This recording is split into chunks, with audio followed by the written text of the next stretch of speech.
Hello everyone, my name is Om Prakash and आज की video में हम देखने वाले हैं SQL versus NoSQL database के बारे में और कब हमें सीक्वल यूज़ करना चाहिए और कब हमें नो सीक्वल डेटाबेस यूज़ करना चाहिए। तो अब तक हमने क्या देखा है, लास्ट की कुछ सीरीज़ में हमने डेटाबेस स्केलिंग के बारे में देखा। उसके अंदर हमने मल्टीपल टॉपिक्स पढ़े जैसे कि इंडेक्सिंग, पार्टीशनिंग एंड देन हमने उसके बाद क्या पढ़ा, मास्टर स्लेव आर्किटेक्चर पढ़ा एंड देन उसके बाद हमने देखा multi master setup and then उसके बाद हमने देखा शार्डिंग के बारे में एंड लास्ट वीडियो में हमने देखा शार्डिंग के डिसएडवांटेजेस वगैरह। तो है डेटाबेस स्केलिंग के बारे में सब कुछ देख लिया है, लेकिन कब कौन सा डेटाबेस यूज करना है आज की वीडियो में हम देखने वाले हैं। और लास्ट में हम कुछ सिनेरियो बेस्ड क्वेश्चन भी कवर करेंगे जिसके अंदर हम फाइंड आउट करने की कोशिश करेंगे कि हमें कौन सा डेटाबेस यूज करना चाहिए based on our learnings. So let's start. System design के अंदर डेटाबेस सिलेक्ट करना एक बहुत ही क्रूशियल पार्ट होता है एंड इवन डेटाबेस डिजाइनिंग के अंदर भी जो है हमारा सबसे इंपॉर्टेंट पार्ट होता है कि कौन सा हम डेटाबेस सिलेक्ट कर रहे हैं। तो हम देखते हैं सीक्वल डेटाबेस के बारे में। सीक्वल डेटाबेस क्या होता है? Basically data is stored in the form of tables. Data जो है हमारा टेबल्स की फॉर्म में स्टोर होता है and it has a pre defined schema. इसमें प्री डिफाइंड स्कीमा होता है एंड देन अगर हम देखें तो इसका स्ट्रक्चर जो होता है वो फिक्स्ड रहता है एंड इसमें जो डेटा होता है इंसर्ट करने से पहले ही हमें इसका स्कीमा डिफाइन करना पड़ता है। और ये जो डेटाबेस है सीक्वल डेटाबेस, ये एसिड प्रॉपर्टीज को फॉलो करता है।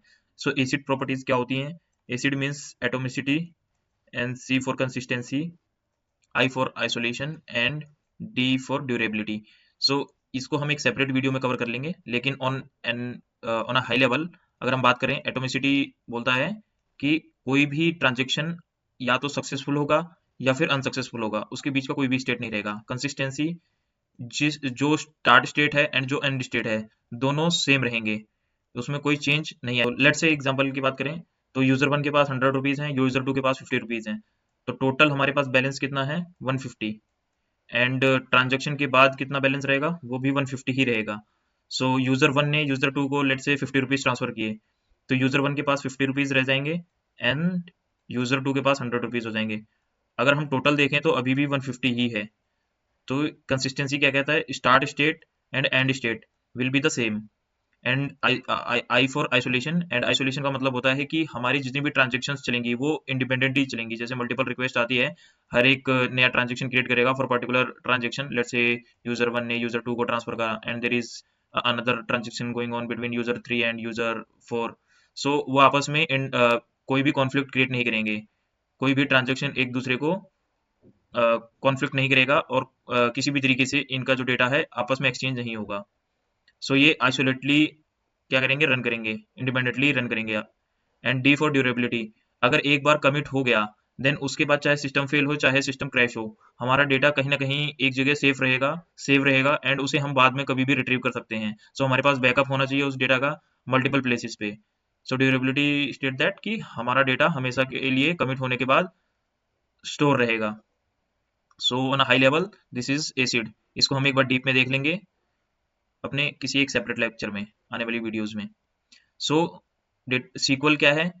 एसिड प्रॉपर्टीज को है, ensuring data integrity and reliability. And इसके एग्जांपल्स क्या हैं? MySQL, Postgres, Oracle, SQL server and SQLite. So ये सब इसके एग्जांपल्स हो गए। करते हैं नो सीक्वल डेटाबेस के बारे में। तो नो सीक्वल डेटाबेस में चार तरीके की नो सीक्वल डेटाबेस होते हैं। एक तो डॉक्यूमेंट बेस हो गया, की वैल्यू स्टोर हो गया and then column family and lastly हमारा होता है ग्राफ टाइप का डेटाबेस। सो इन सब डेटाबेस के बारे में भी हम आगे चल के देखेंगे डिटेल में कि डॉक्यूमेंट डेटाबेस क्या होता है, की वैल्यू स्टोर डेटाबेस क्या होता है and column family store database and then उसी तरीके से ग्राफ डेटाबेस एंड कब कौन सा यूज करना चाहिए। सो नो सीक्वल डेटाबेस क्या होता है? इसके पास फ्लेक्सिबल स्कीमा होता है। अभी हमने ऊपर देखा सीक्वल में क्या रहता है? स्कीमा फिक्स रहता है, schema must be defined and pre defined schema. इसका स्कीमा जो है प्री डिफाइंड रहता है, बट नो सीक्वल की बात करें तो इसका स्कीमा जो है हमारा फ्लेक्सिबल रहता है, विच मीन्स कि हम कोई नया इंसर्ट कर सकते हैं फील्ड।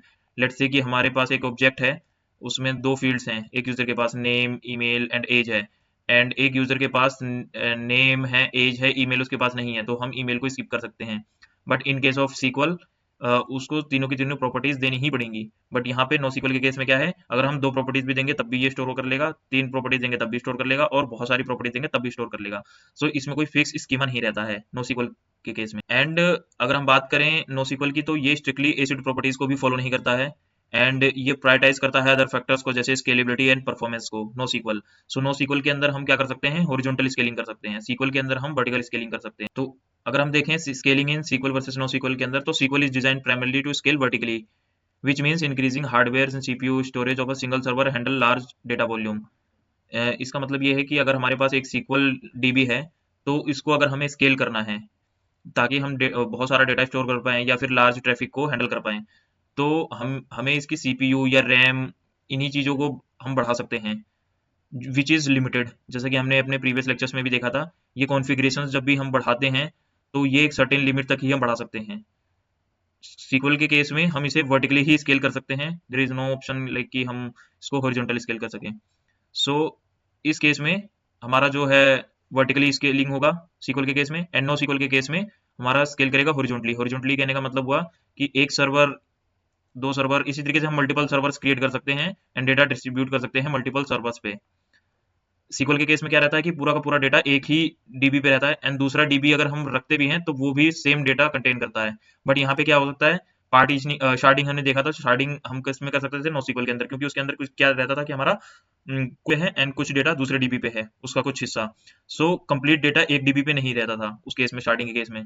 तो यहाँ पे हम क्या अचीव कर रहे हैं, horizontal scaling, which is kind of हम बहुत ज्यादा डेटा स्टोर कर सकते हैं इस केस में, क्योंकि हमारा जो है डेटाबेस हॉरिजॉन्टली स्केल कर रहा है, एंड जितने हम DB अप करेंगे उतने ज्यादा हम डेटा स्टोर कर पाएंगे। Sharding is done in no SQL DB। यहाँ पे अगर नेक्स्ट पॉइंट में अगर हम देखें तो सेम वही पॉइंट है कि शार्डिंग जो है हमारा नो SQL DBs के अंदर ही जनरली किया जाता है। ऐसा नहीं है कि हम सिर्फ नो SQL के अंदर ही शार्डिंग कर सकते हैं, शार्डिंग हम SQL के अंदर भी कर सकते हैं। अगर देखें, sharding can also be done in SQL DB, but generally we avoid it because we use SQL DB for ACID properties.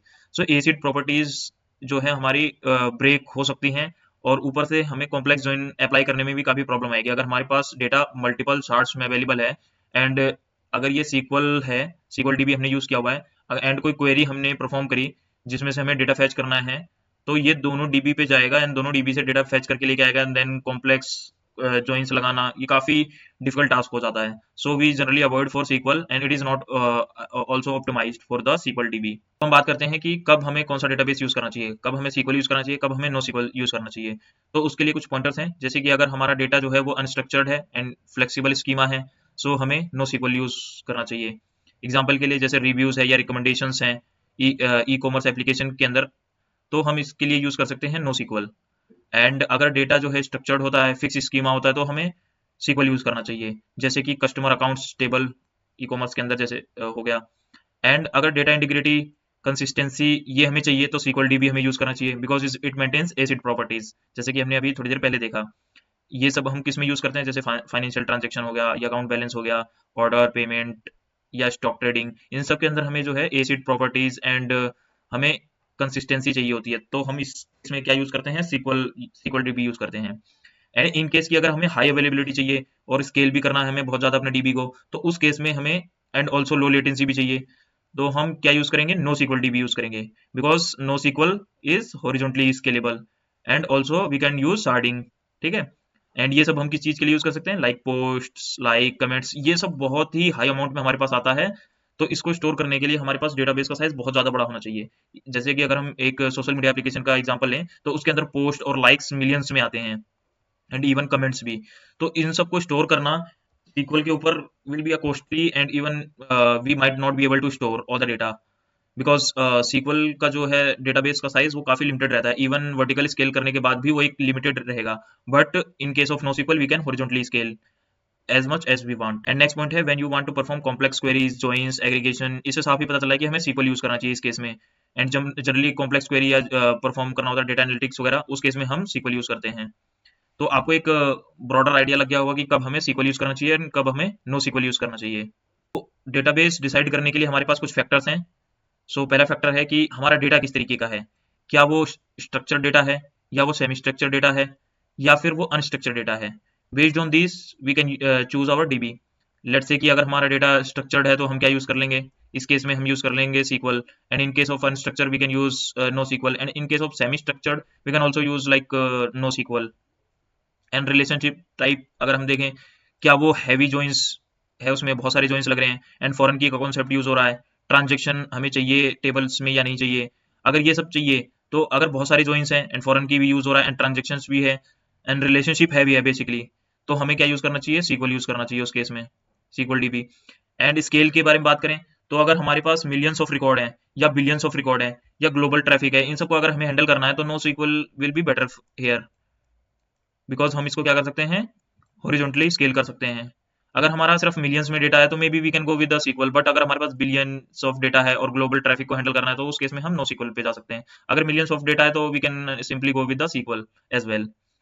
And उसके बाद अगर आता है रीड हैवी है या राइट हैवी है, सो अगर रीड हैवी है so we can go with MongoDB, and अगर राइट हैवी है तो we can go with Cassandra.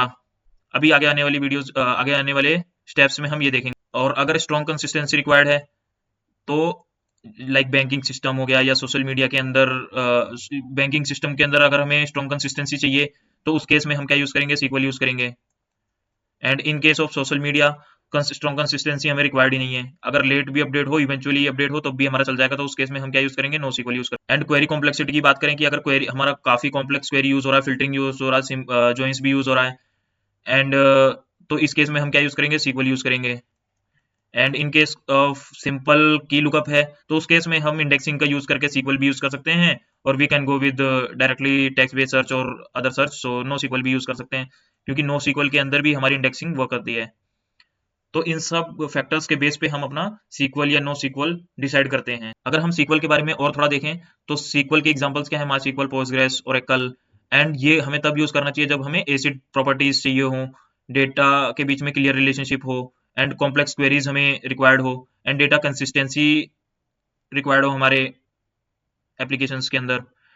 इसके एग्जांपल्स क्या हो गए, जैसे banking, order, inventory and payment. So इसके अंदर हमें जो है ये सारी चीजें चाहिए ही होती हैं। अगर हम यहाँ पे देखें तो वाई इन सिस्टम्स में हम ये सीक्वल क्यों यूज करें, because relational dB provide AC transactions, strong consistency and join support and mature indexing. Mature indexing का कहने का मतलब है कि सीक्वल एंड नो सीक्वल दोनों के अंदर इंडेक्सिंग होता है, बट सीक्वल के अंदर सालों से हम इंडेक्सिंग करते आ रहे हैं, तो सीक्वल काफी ज्यादा हाईली ऑप्टिमाइज एंड रिलायबल है इंडेक्सिंग के लिए। So we go with the SQL. अगर हम बात करें नो सीक्वल की, तो सिमिलरली नो सीक्वल कोई एक चीज नहीं है। नो सीक्वल के चार तरीके हैं जो कि हमने अभी ऊपर देखा था, अब हम उसको डिटेल में देखेंगे अभी। सो नो सीक्वल कब हमें यूज करना चाहिए, अगर मैसिव स्केल करना हो, एंड स्कीमा जो है हमारा काफी फ्लेक्सिबल हो, and then high write throughput हो। हाई राइट थ्रूपुट का मतलब क्या हुआ कि हमारा जो सिस्टम है वो काफी ज्यादा राइट क्वेरीज को एक्सेप्ट कर रहा है, एंड बहुत सारा राइट हो रहा है हमारे डीबी पे, एंड डिस्ट्रीब्यूटेड सिस्टम हो, उस केसेस में हम क्या करते हैं, नो सीक्वल यूज करते हैं। नो सीक्वल चार तरीके के होते हैं, हमने अभी ऊपर देखा था। सो फर्स्ट वन इज की वैल्यू स्टोर। की वैल्यू स्टोर क्या होता है, सो की वैल्यू स्टोर के अंदर एग्जांपल्स हो गए जैसे रेडिस या डायनामोडीबी, एंड इसका स्ट्रक्चर होता है एक की रहेगा, and then we have a value, उसकी वैल्यू, इसकी वैल्यू फॉर्म में ये स्टोर होता है। ये इसका एग्जांपल क्या हो गया, जैसे कैशिंग हो गया या सेशन स्टोरेज या लीडर लीडर बोर्ड या फास्ट लुकअप हो, उस केसेस में हम ये की वैल्यू स्टोर यूज करते हैं। तो रेडिस हमारा एक एग्जांपल हो गया जो कि हम फ्रिक्वेंटली यूज करते हैं कैशिंग के लिए। तो यूज करते हैं बिकॉज इसका जो है बिग ऑफ वन में हमारा एक्सेस हो जाता है, एंड एक्सट्रीमली फास्ट होता है, बट कॉम्प्लेक्स क्वेरी हम इस पर परफॉर्म नहीं कर सकते हैं। सो हमें इस चीज का ध्यान रखना है जब भी अगर हमें डेटाबेस चूज करना हुआ, तो अगर हमें क्विक लुकअप करना है एंड हमारा जो डेटा है वो काफी फास्ट एक्सेस होना चाहिए, तो उस केस में हम रेडिस यूज करेंगे, बट मेक श्योर कि ये कॉम्प्लेक्स क्वेरी एक्सेप्ट नहीं करता है। एंड सेकंड है हमारा डॉक्यूमेंट डेटाबेस। डॉक्यूमेंट डेटाबेस की एग्जांपल क्या है, जैसे मोंगोडीबी, काउचबेस। सो ये इसके एग्जांपल हो गए, और इसके अंदर जो स्ट्रक्चर होता है वो जेसन लाइक स्ट्रक्चर होता है, करली ब्रेसेस, एंड देन यहाँ पे हमारे पास प्रॉपर्टीज रहती हैं, एंड देन उसके बाद हमारा क्लोजिंग ब्रैकेट रहता है। सो ये डॉक्यूमेंट टाइप का जो हमारा डेटाबेस रहता है, उसे ही हम डॉक्यूमेंट डेटाबेस बोलते हैं, just like MongoDB. So MongoDB is an example of this document database. Even Couchbase also, but MongoDB is more popular. So everyone knows. And best use cases क्या है, जैसे यूजर की प्रोफाइल का detail save करना हो, and then product catalogue के बारे में, या कंटेंट मैनेजमेंट सिस्टम, या ई कॉमर्स रिलेटेड डेटाबेस हमें डेटा में सेव करना हो, तो हम ये सब का सब हम किस में यूज कर सकते हैं, डेटाबेस, डॉक्यूमेंट डेटाबेस के अंदर सेव कर सकते हैं। And why reason is flexible schema. अगर हमारे पास इसमें कोई स्कीमा मतलब मिसिंग भी होता है, कोई key value, then still it will accept and it will save. And good for nested data and rapid development. Evolving schema, अगर हमारे पास स्कीमा बढ़ता जा रहा है, यानी की वैल्यूज बढ़ती जा रही हैं, फिर भी ये हमारा स्टोर कर लेगा उसको, बट इसमें भी हैवी जॉइंस नहीं लग सकते। जितने भी हमारे नो सीक्वल है उसके अंदर हम हैवी जॉइंस यूज ही नहीं कर सकते हैं, जैसे कि हमने पढ़ा था कि नो सीक्वल जो है हैवी क्वेरीज को जो है हैवी जॉइंस के लिए बना ही नहीं है, उसके लिए हमारे पास क्या है, सीक्वल। इसीलिए अगर आप इसमें देख रहे हैं कि नो सीक्वल के जितने भी टाइप्स हैं वो भी जो हैवी जॉइंस हैं उनको एक्सेप्ट नहीं करते हैं, बेसिकली ऑप्टिमाइज नहीं है। अब हम देखते हैं कॉलम फैमिली डेटाबेस के बारे में। तो कॉलम फैमिली डेटाबेस का एग्जांपल हो गया अपाचे कैसेंड्रा डेटाबेस, अपाचे एचबेस। सो ये जो डेटाबेस होते हैं, जैसे कि एग्जांपल कैसेंड्रा डीबी, तो इसके अंदर क्या यूज होता है? पार्टीशनिंग यूज होता है। पार्टीशनिंग एंड इसमें क्लस्टरिंग का कॉन्सेप्ट रहता है। तो पार्टीशनिंग की यूज करते हैं डेटाबेस को डिवाइड करने के लिए अलग अलग पार्टीशंस के अंदर। ये हमारा कॉन्सेप्ट सिमिलर है जैसे हमने शार्डिंग पढ़ा था, बट यहाँ पे कैसेंड्रा डीबी के अंदर जो जब हम बात करते हैं तो ये हमारा पार्टीशन की रहता है। यहाँ पे कैसा रहता है कि यहाँ पे मल्टीपल पार्टीशंस रहते हैं एंड पार्टीशन की के बेसिस में हमारा जो है डेटा पर्टिकुलर पार्टीशन या सेक्शन में चला जाता है। जैसा कि हमने शार्ड में देखा था, शार्ड की होती थी हमारे पास, शार्ड की ही डिसाइड करता था कि डेटा हमारा किस पर्टिकुलर शार्ड में जाएगा। उसी तरीके से पार्टीशन की डिसाइड करती है कि किस पार्टीशन में हमारा डेटा जाएगा कैसेंड्रा डीबी के केस में। एंड बेस्ट यूज केस क्या है? राइट हैवी सिस्टम के लिए। बहुत ज्यादा राइट्स होंगे तब भी ये हैंडल कर लेगा। लेट्स से क्यों हैंडल कर लेगा? क्योंकि हमारे पास मल्टीपल पार्टीशंस हैं, तो अलग अलग पार्टीशंस पे हम राइट्स साइमल्टेनियसली कर सकते हैं and it will allow. And time series database, that means कि टाइम रिलेटेड, जैसे हमारे पास कोई डेटा है जिसमें हैवीली टाइम यूज हो रखा है या फिर टाइम बेस्ड है वो, तो उस केस में भी हम यूज कर सकते हैं। एंड एनालिटिक्स के केस में, आईओटी के केस में हम यूज कर सकते हैं। And why the reason is horizontal scaling, मतलब इसमें हम हॉरिजॉन्टल स्केल कर सकते हैं बिकॉज ये पार्टीशंस क्रिएट कर लेता है, सो हॉरिजॉन्टली ये स्केल करता रहता है। एंड इसके अंदर कैसेंड्रा के अंदर जो स्केलिंग होती है वो शार्डिंग के हैं या पार्टीशनिंग जो होती है वो ऑटोमेटिक होती है, इसमें हमें मैनुअली नहीं करना पड़ता है। इसीलिए हम इसको पार्टीशन बोलते हैं रेदर देन शार्डिंग, क्योंकि शार्डिंग में हमें मैनुअली शार्ड्स क्रिएट करने होते थे, बट यहाँ पे कैसेंड्रा मैनेज करता है इन चीजों को, पार्टीशंस क्रिएट करना, which is basically kind of equivalent to sharding, equivalent not equal.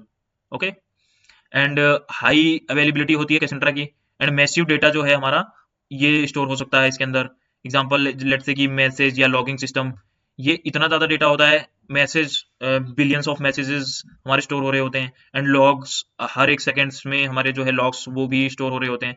सो इन सब के लिए हमें जो एक डेटाबेस चाहिए which can store large amount of data, which is हमारा कैसेंड्रा डीबी है। अब हमारे पास आता है ग्राफ डीबी। सो ग्राफ डीबी का एग्जांपल है नियो4j। ये मोस्टली यूज किया जाता है सोशल नेटवर्किंग में या रिकमेंडेशन इंजन में या फ्रॉड डिटेक्शन में, क्योंकि ये क्या करता है, बेसिकली नोड्स क्रिएट करता है, मल्टीपल नोड्स, एंड हर एक नोड के बीच में क्या रहता है, किसी न किसी तरीके का रिलेशनशिप रहता है। एंड उसी रिलेशनशिप के बेस में ये tree kind of structure, graph kind of structure ये फॉर्म करता है। So optimize for relationship traversal, let's say कि इस यूजर और इस यूजर के बीच में जो है कोई रिलेशनशिप है, तो वो किस तरीके से सर्च होगा, यहाँ से गया इस यूजर पे एंड देन इस यूजर से इस यूजर पे गया एंड देन इस यूजर से इस यूजर पे एंड देन इस यूजर पे। सो 1 2 3 4 4 टाइम्स पे यहाँ पहुंचा एंड देन इधर से जाएगा तो 1 2 एंड 3 यहाँ पे ट्रेवर्सल शॉर्ट पड़ा। सो बेसिकली ये traversing and finding close friends, ठीक है। तो इन सब चीजों के लिए हमारा ये यूज होता है ग्राफ डेटाबेस। जहाँ एग्जाम्पल के लिए अगर हम देखें तो फ्रेंड्स ऑफ फ्रेंड्स हमारे किस तरीके से फाइंड आउट होते हैं, इन तरीके के डीबी का यूज करके। अगर हमारे पास कॉम्प्लेक्स जॉइंस हैं तो हम SQL यूज करेंगे, बट अगर हमें फास्ट ट्रैवर्सल करना है तो हम ग्राफ डीबी यूज करेंगे उस केस में।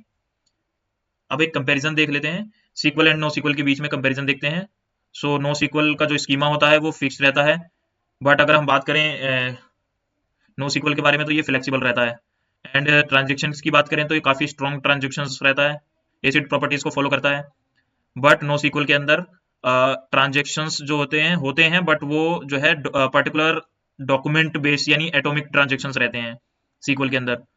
एंड स्केलिंग की बात करें तो हमारा जो SQL है वो वर्टिकली स्केल होता है एंड नो SQL जो है हमारा हॉरिजॉन्टल स्केल होता है।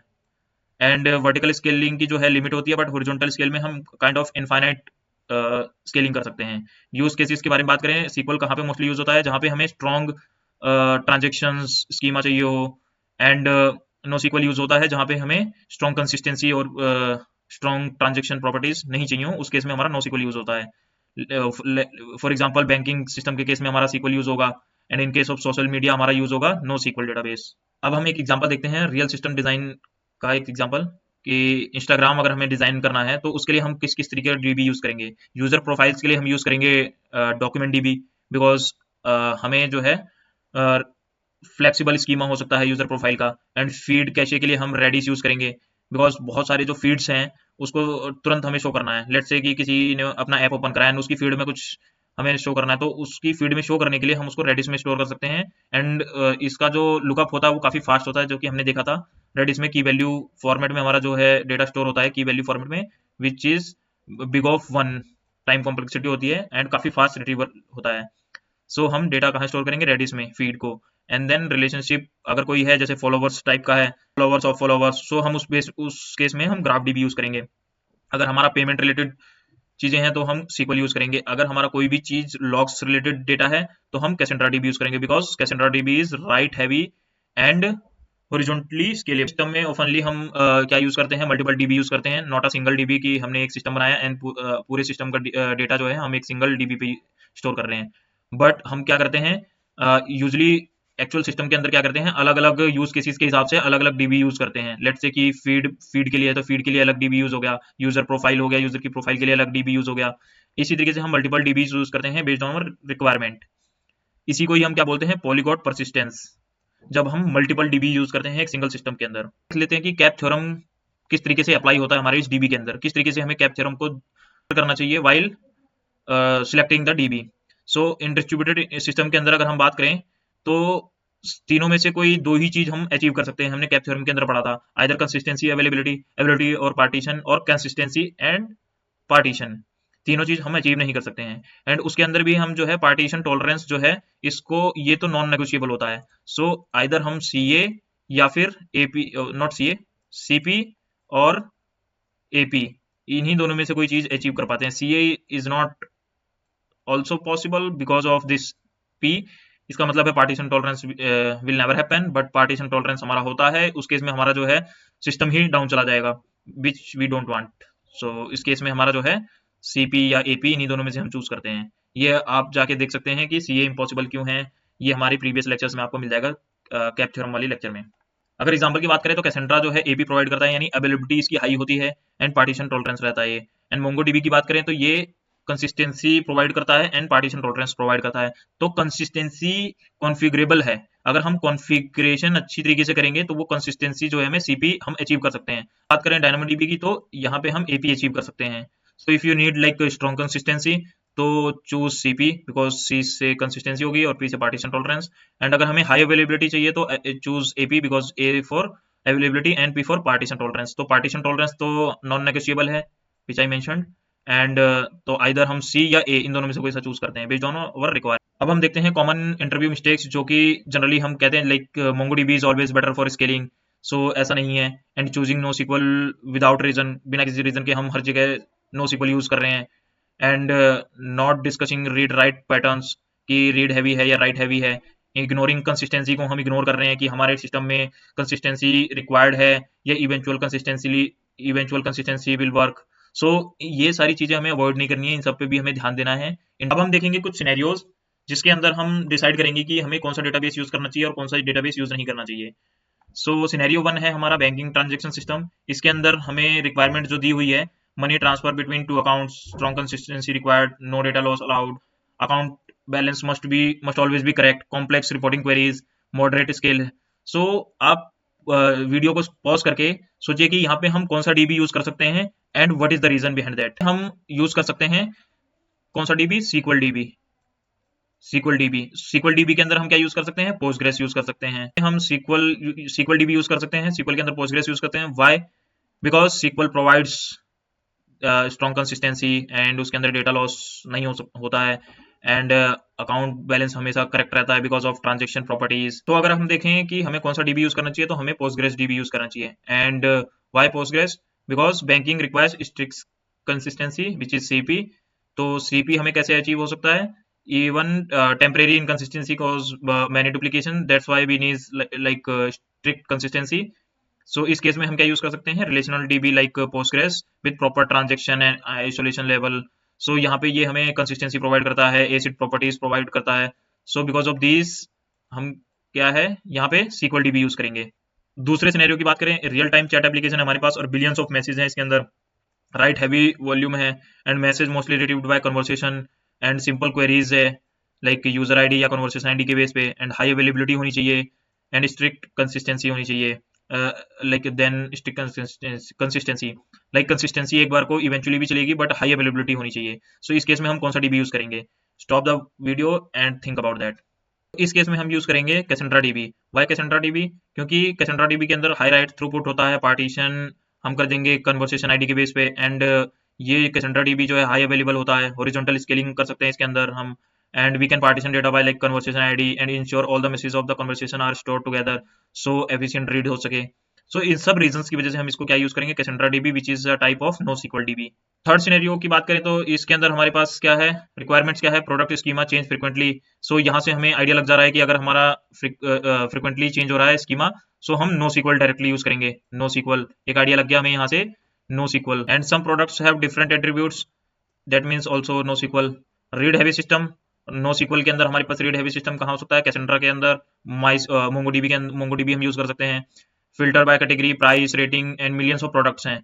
तो इसके अंदर हम कौन सा डीबी यूज करेंगे एंड क्यों यूज करेंगे, उसका reason stop the video and think about that. इसके अंदर हम यूज करेंगे मोंगोडीबी बिकॉज फ्लेक्सिबल स्कीमा होता है, जेसन स्ट्रक्चर होता है, इसके अंदर हम इंडेक्सिंग भी कर सकते हैं, रीड हैवी होता है ये, and basically it is chosen for schema flexibility. So I hope you got the idea कि हम किस तरीके से डीबी के बारे में सोच रहे हैं एंड किस तरीके से हम डीबी सिलेक्ट करेंगे। यही जो चीजें थी हमने पहले पढ़ी हैं, उन्हीं चीजों को हम अप्लाई कर रहे हैं यहाँ पे। अगर हम देखें तो इसके अंदर हमारे पास क्या है, search feature for social media. Searching अगर हमें बनानी है तो search by post keyword, fuzzy matching हो, या फिर फजी मैचिंग मतलब कुछ भी रैंडमली किसी ने टाइप करा और उससे मिलता जुलता कुछ मैचिंग हो जाए। Ranking by relevancy, auto complete, fast response, and important point यहाँ पे क्या है, this is not a primary storage, ये कोई प्राइमरी स्टोरेज नहीं है। So what system do you use and why. So यहाँ पे stop the video and think about that. यहाँ पे हम यूज करेंगे elastic search DB. So elastic search DB is not a primary DB, but it is made on top of this, like ये एक separate DB है, but इसको हम as a primary source of truth नहीं consider करते हैं। So हमें जो मोंगो डीबी है यही as a primary DB use करना होगा, and then elastic search on top of that helps us to find the data by searching. So text based अगर कोई सर्चिंग है हैवी, सो हम इलास्टिक सर्च डीबी यूज करेंगे। And data किस तरीके से इसमें जाएगा, बेसिकली हम क्या करेंगे, कॉपी करेंगे डेटा इलास्टिक सर्च के अंदर जब भी कोई भी चेंज होगा मोंगो डीबी के अंदर। सो इस तरीके से हमारा जो इलास्टिक सर्च डीबी है वो भी अपडेटेड रहेगा। एंड यहाँ पे हम जो है इलास्टिक सर्च यूज करेंगे सर्च लेयरिंग के लिए, and elastic search will not be a source of truth. Data will be asynchronously indexed from MongoDB using event driven sync। So event driven architecture यानी Kafka, या फिर हम use कर सकते हैं यहाँ पे हम इवेंट ड्रिवन आर्किटेक्चर यूज कर सकते हैं like Kafka to asynchronously copy the data from primary DB to Elasticsearch। IoT sensors data की बात करें तो यहाँ पे हमारे पास मिलियंस ऑफ सेंसर्स हैं, कंटिन्यूअस डेटा राइट्स हैवी हो रहे हैं, अपेंड हो रहा है डेटा बहुत सारा, and query mostly by the time range, extremely high write throughput. And कौन सा डेटाबेस हम यूज करेंगे एंड वाई। सो यहाँ से साफ ही पता चला कि अगर हमारे पास हाई राइट थ्रूपुट है तो कैसेंड्रा डीबी के बारे में हमने पढ़ा था। मोस्टली टाइम रेंज तो हमने इसके अंदर कैसेंड्रा डीबी के अंदर पढ़ा था पार्टीशनिंग के बारे में कि पार्टीशनिंग होती है, तो यहाँ पे ये चीज भी यूज हो जाएगा। एंड राइट्स एवरी सेकंड आ रहे हैं, सो मिलियंस ऑफ सेंसर्स हैं। सो हम यहाँ पे क्या यूज कर सकते हैं, कैसेंड्रा डीबी। बात करें तो हम यहाँ पे क्या यूज कर सकते हैं, Cassandra dB. And Cassandra perfectly fit बैठता है बहुत सारे राइट्स करने के लिए, या टाइम सीरीज डेटाबेस हो, या फिर मैसिव डेटा हमें इंजेस्ट कराना हो। एंड पार्टीशन की यहाँ पे हम यूज कर सकते हैं सेंसर आईडी को, और क्लस्टरिंग की यूज कर सकते हैं टाइम स्टैम्प को। इस केस में बहुत ज्यादा डीप डाइव अभी जाने की जरूरत नहीं है, I think this should be enough for you. Social network relationship graph के बारे में अगर हम देखें तो फ्रेंड्स ऑफ फ्रेंड है, म्यूचुअल कनेक्शन है, रिकमेंडेशन इंजन है, हैवी रिलेशनशिप ट्रांजेक्शनल।